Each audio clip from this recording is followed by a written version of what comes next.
more vegetables. Basically, I like to let my daughters kind of grow in here. And if I love to buy any tropical plants, I'll set them like here. You know what I mean? And that'd be like a little greenhouse there. This allows the air to get in. So you can see those other garden beds back there. The ones in the house is going to be filling those up, as well as the chaos garden I'm going to be doing. Okay, so traditional garden is when you start your seedlings or you buy them, and then you put them into your garden beds, right? Okay. Chaos garden is when you just grab some seeds and just throw it in there. And I like to let the weeds grow with my plants.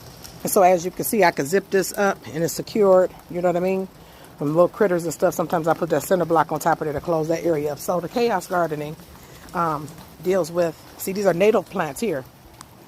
I like to dig up native plants and I like to put them in there, okay? So I've already started throwing some stuff out here, some lettuce stuff out here, all sorts of stuff, okay? These are my traditional, tons of dandelions back there, okay? You can use those, but I like to get them from my cute little birdies there. Some of the garlic chives here. Ooh, look at that. Gorgeous.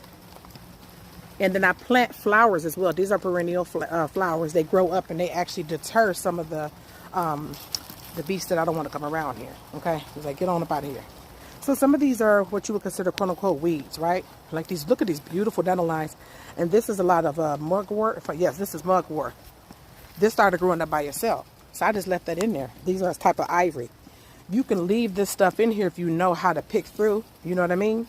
And that is crabgrass, or as they call it, ryegrass, okay? You can use that as well. So you can kind of leave these through. You can see, this is my daughter's butterfly garden. As you can see, they need to get out here and get it. We need some help. Get this up. I don't know what that's doing there. See? You can see some of the flowers are coming through already. So that's for the bees, the butterflies, and then also the wild bees, butterflies, and hummingbirds.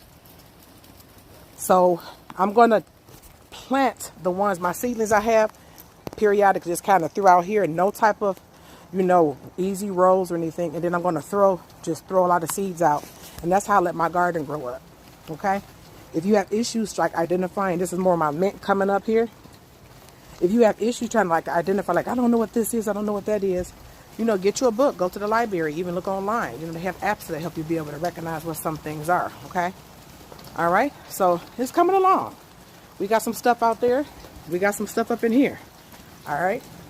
And we're going to get some stuff up in there. Especially my tomatoes flourished so well in that one last year.